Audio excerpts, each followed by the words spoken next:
Dans le domaine de la langue, en grammaire, à propos des fonctions grammaticales, nous allons étudier ce qu'est l'attribut du sujet. Pour commencer, regardons l'expression attribut du sujet. Le sujet, vous le savez, désigne ce dont on parle, et dans une phrase, c'est l'élément qui permet de conjuguer le verbe. Attribut vient du latin attribuere, qui a plusieurs sens, et notamment celui de rattacher à. Un attribut, c'est donc ce qui est rattaché à quelque chose, c'est une caractéristique, une qualité. L'attribut du sujet désigne donc un complément qui exprime une caractéristique, une qualité du sujet. Pour illustrer ce sens, voici un exemple. Prenons des chaussures. Quelles caractéristiques peut-on donner des chaussures? On peut dire qu'elles sont roses, qu'elles sont chères, qu'elles sont jolies, élégantes, à talons, que ce sont des escarpins. Et donc, à partir de ces éléments, vous pouvez former des phrases dans lesquelles vous trouverez un attribut du sujet. Par exemple, ces chaussures sont roses, ou bien ces chaussures semblent jolies et élégantes, ou alors ces chaussures sont considérées comme des escarpins. Dans ces phrases, vous voyez qu'à chaque fois vous avez un sujet, qui est ces chaussures, et derrière le verbe, vous avez des compléments qui viennent apporter des caractéristiques au sujet, et ces compléments qu'on a surlignés en vert sont des attributs du sujet. La deuxième caractéristique de l'attribut du sujet, c'est qu'il est introduit par un verbe. On vous encadre les verbes en rouge dans les exemples. Et d'ailleurs, c'est un complément qu'on ne peut pas supprimer. Si l'on prend la première phrase, ces chaussures sont, vous voyez que si l'on retire l'adjectif rose, la phrase n'a plus de sens. Retenez donc que l'attribut du sujet est un complément de verbe. On ne peut pas le supprimer. Il s'oppose donc au complément de phrase. Quels sont les verbes qui vont l'introduire?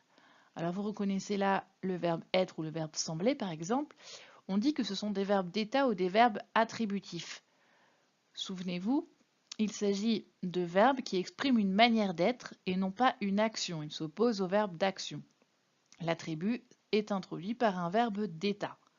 Vous devez connaître la liste des verbes d'état: être, paraître, sembler, devenir, rester, demeurer, ou bien les locutions avoir l'air, passer pour, apparaître comme ou être considéré comme. Voyons maintenant quelles sont les classes grammaticales auxquelles peut appartenir l'attribut du sujet. Tout d'abord, il peut être un adjectif qualificatif et c'est sans doute le cas le plus fréquent. Par exemple, ces chaussures sont roses, ces chaussures semblent jolies et élégantes.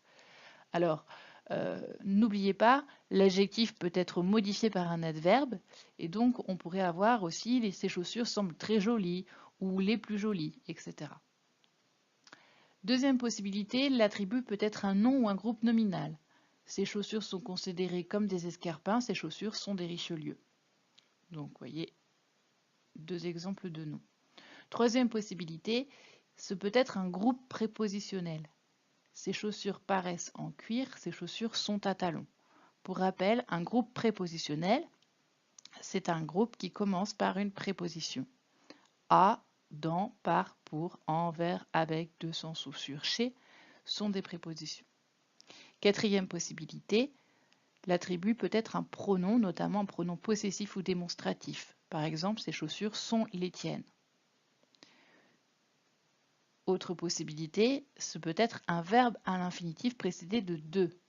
L'idéal serait de changer de bottes. Enfin, l'attribut peut être une proposition subordonnée, comme dans l'exemple suivant. La surprise serait qu'elle vienne. Je vous rappelle qu'une proposition subordonnée se reconnaît à la présence d'un mot subordonnant, ici Q apostrophe, et à la présence d'un verbe conjugué à l'intérieur. Donc, quatrième point, l'adjectif qualificatif est l'une des fonctions grammaticales de l'attribut et seul un attribut peut être un adjectif derrière un verbe. Donc pour le reconnaître, vous pouvez le remplacer par un adjectif. Voilà, à présent vous savez repérer un attribut du sujet.